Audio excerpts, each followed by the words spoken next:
Halo Kick People, welcome to Kick Talk. Tiba-tiba mulai lagi ke ke analog ya? Ya, fisikal lagi ya. Sebenarnya yang menyatukan itu si platform The Throne Room itu.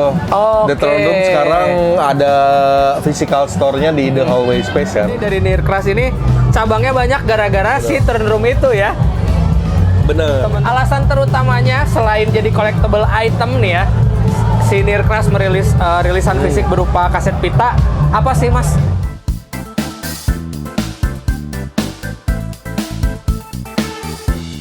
Jadi hari ini adalah hari kedua kita di Kickfest. Jadi ini ngobrol-ngobrol lagi sama teman-teman musisi. Ini salah satu gitaris juga, pelaku seni juga. Terus ya dia salah satu yang lumayan sering banget atau sering banyak membantu musisi-musisi muda untuk sharing ataupun berkembang segala macam, yaitu Mas Rembo. Tepuk tangan. Mas Rembo aka Rams. Nama KTP? Ram.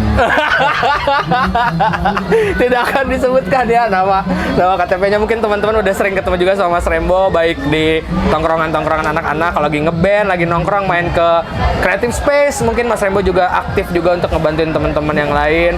Jadi kali ini kita akan ngobrol-ngobrol sama Mas Rembo seputar karirnya ya, dari dulu sampai sekarang, kesibukannya apa aja. Tapi yang terakhir kemarin juga kita habis ngeliput bandnya Mas Rembo.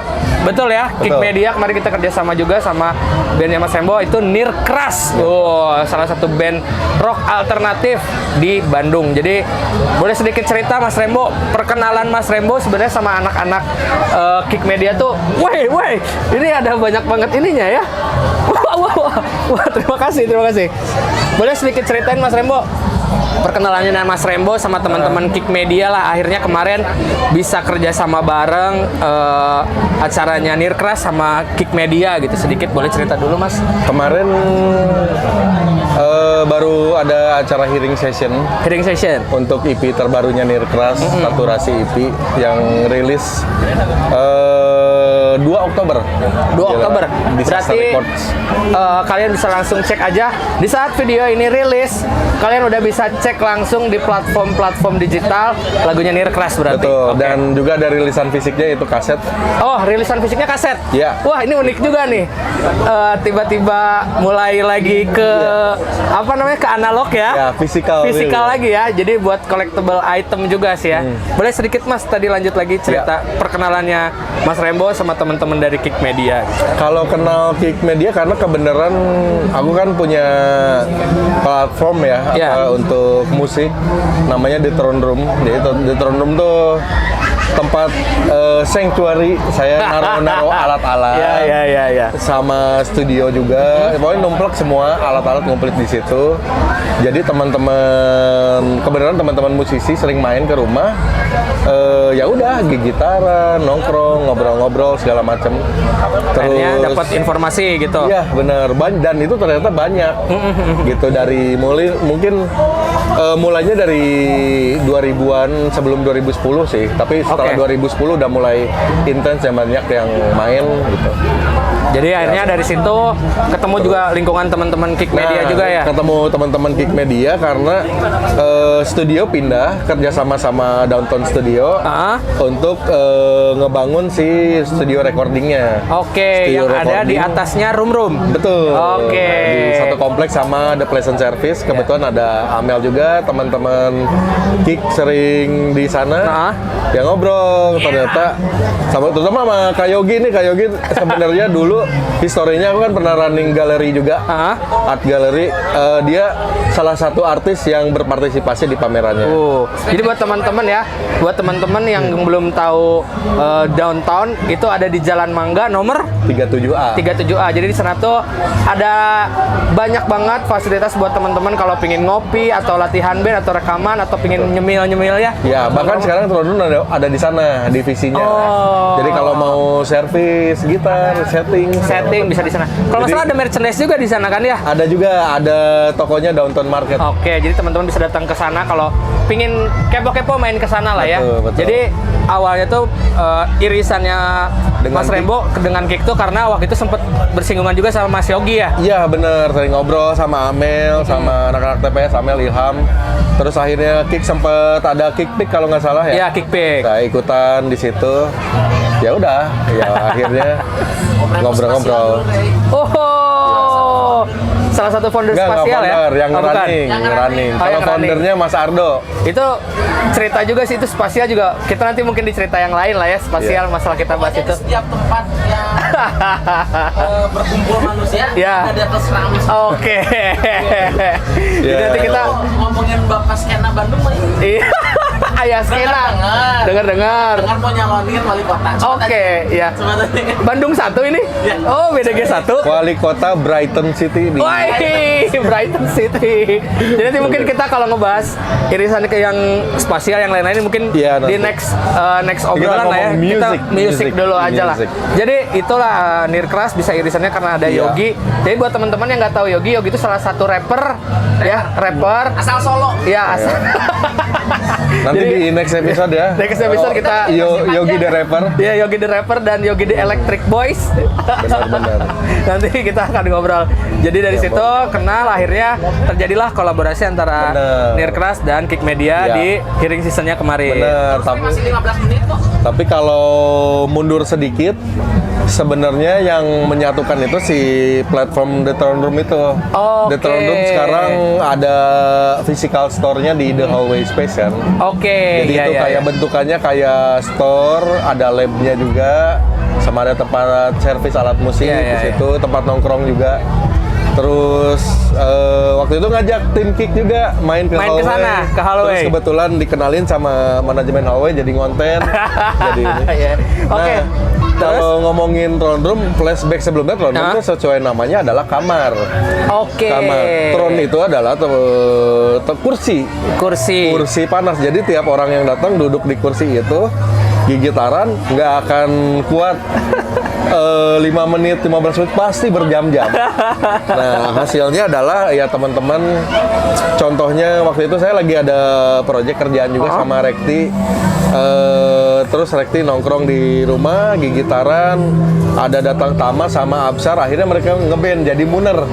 Oh, Cikal bakal itu cikal gitu. bakalnya Muner ya. Jadi Itu teman-teman- gara-gara di rumah ada banyak ampli terus Ya, udah tinggal nyoba-nyoba colok, gitu. mereka jamming jadi Muner. Salah satu itu sempat rekaman-rekaman demonya juga di rumah. Jadi Mas Rekti berpindah jadi main bass tuh gara-gara di Throne Room itu ya. Bener, tadinya mau main gitar. Terus di demonya saya coba ngisi bassnya, ngisi gitar terus Rekti ngisi. Enakan main bass ya. Oke, Udah. Mas Rekti nanti next aku samperin Mas Rekti, kita harus ngobrol di TikTok ya. Bener. Ini udah ada spill-spillnya dari Mas Rembo nih. Terus abis itu juga di rentang waktu yang hampir sama Hills waktu itu. Oh, Hills. Hills baru terbentuk. Jadi saya waktu dulu ya berteman sama Aldet juga kerja bareng. Terus dia ngulik gitu bikin band Hills, terus ada teman-teman lain via Echa, terus mereka briefingan nebeng. Nebeng di situ. Nah, briefingan, bikin-bikin lagu gitu. Terus yang lucunya apa ya? Kayak collabs gitu. Collabs tuh Dika pas pertama kali mau project solo itu sebenarnya nggak mau jadi bikin band. Oke. Pengennya bikin project aja. Dia bikin project aja lah gitu ya. Tapi karena dia menguasai multi instrumen, dia ngisi semua. Tadinya dia nggak akan ngisi bass kan? Ngisi bass, ngisi vokal. Terus di encourage sudah isi vokal juga gitu. Nah, akhirnya jadilah materi EP yang pertama. Oke, tapi belum ada personilnya. Belum ada personil karena semuanya sama Dika. Akhirnya dia berlatih vokal dan hasilnya ya kayak sekarang dia udah jadi vokalis. Iya, gitu. iya, iya. Tapi dulu EP semuanya instrumen sama dia, drum. Ternyata bass, memang gitar. nge-produce sendiri juga jatuhnya ya. Produce sendiri. Dan di EP itu ada satu lagu unreleased, masih ada di komputer aku di Nanti next berarti sama Mas Dika kita ngobrol. Ini dari obrolan Nirkras ya teman-teman. Jadi dari Nirkras ini cabangnya banyak gara-gara si Throne Room itu ya. Bener. Teman-teman Karena ngumpul-ngumpul semua di sana ternyata setelah ya. itu sempat kosong kan ya di rumah ya iseng-iseng baru ngeband baru. Nirkras ini tadinya proyekan Ya recording doang, pengen bikin album, Iya. ketemu teman-teman songwriter semua di Nirkras itu bikin lagu, ketemu ya rekaman di masing-masing. Oh, Nah, salah tapi satunya nongkrongnya di Trun Room juga anak-anak. Iya, sebagian besar direkam di saya. Terus ya udah, jadi ternyata albumnya direspon, dirilis sama label kita Disaster. Jadi serius, malah jadi ada live ya. Sampai bisa main di Kickfest itu kayak ajaib banget. Padahal dulu ya udahlah bikin album aja karena lagunya cukup buat jadi album. Ternyata berkembang. Terus, Oke, tadi kan udah album nih ya. Iya. Terus tadi juga sempet ngobrolin tentang rilisan fisik.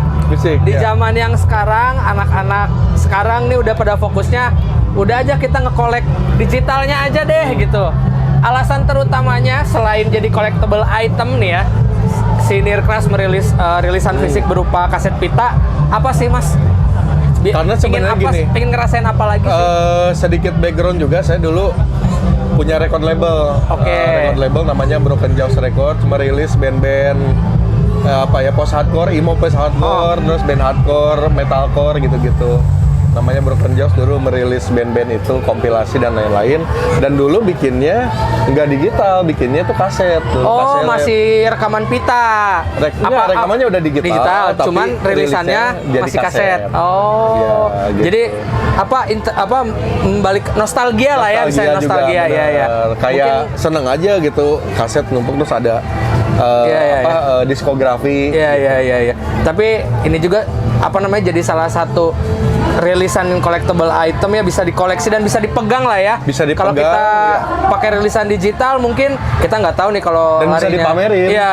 Kalau larinya nanti suatu saat ada konspirasi internet nggak ada, kita nggak bisa denger lagu itu ya. Nanti hanya rilisan fisik ini yang menolong kita untuk bisa tetap mengenang lagu-lagu itu gitu.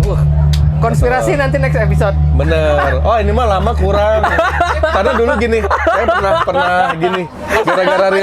Gara-gara rilisan fisik, jadi gini, saya sempat ke tempat produksi kaset besar Indonesia di daerah di Jawa Barat lah gitu. Iya. Di sana ketemu Ahmad Dhani. Karena waktu itu Ahmad Dhani mau merintis juga mungkin Republik Cinta, mau mulai jadi record label gitu. Wah, itu jadi kayak, wah ini yang artis-artis besar aja udah mulai bikin yang rilisan terbatas lah gitu. Terus ya udah, akhirnya dari situ saya sempat sambilan saya adalah bikin. Jadi zaman dulu kalau band mau promo radio itu harus ada CD. Jadi CD-nya disebar. Iya.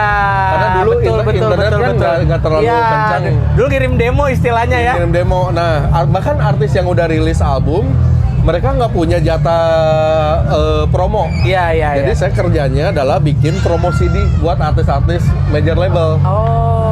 Jadi mereka bikin CD 300-500 buat disebar radio-radio se-Indonesia. Iya, itu buat materi promo mereka lah ya. Nah, dari uang dapat dari situ, keuntungannya saya buat merilis band-band lokal Bandung. Jadi simbiosis gitu ya? Simbiosis. Karena dulu memang organik lah. Organiknya itu karena kita menembus batas yang kata orang itu, wah ini independen sulit, tapi kita mencari celahnya di sana ya. Jadi menembus market itu tuh dengan cara ya kita nyelam dulu. Setelah nyelam kita punya hasil, baru kita bangun nih yang circle kitanya. Jadi, gitu. Si band-band baru ini yang dirilis nggak kalah. Jadi kualitas kasetnya juga sama kayak major label. Karena satu pabrik yang sama. Boleh. Boleh penonton silakan, ada yang mau bertanya? Boleh silakan. Lu kan terlibat di banyak proyek musik di Bandung dan di luar Bandung. Dari era Hills sampai era sekarang. Enggak. Dari eranya Good Boy Badminton angkatan sebelumnya itu. Sebelumnya lagi berarti era angkatannya Jolly Jumper. Rockers. Jolly Jumper. Dari Jolly Jumper, Rocket Rockers, Close Head juga. Sendal jepit. Sampai sekarang. BSB sendal jepit ya. Pertanyaan terakhir. Siap. Gua pengen tahu 3 next big thing band musisi lokal Bandung menurut lu siapa? Ya, prediksi Mas Rembo. Sekarang yang menurut lu bakal betul. Gitarnya gede gitu. Tiga nama band yang someday bakal besar lah. Bakal besar. Versi Mas Rembo. Gua nanyain ini juga ke TNC. Oke. Ini bakalan gedenya bukan cuma di Indonesia, mungkin Asia dan luar juga. Coba. Pertama, White Chorus. White Chorus. Yang kedua,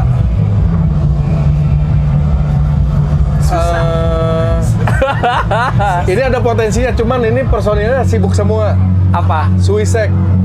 Apa? Suicide. Suicide. Band barunya Angga, Alan Davison, Mas Eki, Polem, Rock and Roll Mafia, sama Mas Emir itu. Ya, tapi kalau secara musik ini beyond, maksudnya bisa menembus bahkan mungkin audiens luar juga. Oke, dua itu. Gitu. Terakhir, mungkin kalau yang bisa nembus biasanya yang punya lirik bahasa Inggris. Nanti nungguin aja lah di next episode. Oke, next episode kita bakal ngobrol lagi. Terima kasih Mas Rembo. Sampai jumpa. Kita ngobrol di Kick Talk yang panjang nanti di studio. Karena ini studionya kita pindahin dulu ke Kickfest. Terima kasih Kick People. Jangan lupa follow Instagram kita di @kickmedia. Dan juga jangan lupa kalian cek merchandise terbaru kita di Instagram kita yang berkolaborasi dengan Abigail, oke, yang dipakai Mas Rembo. Jangan lupa beli, jangan lupa check out. Sampai jumpa di next episode. Bye-bye.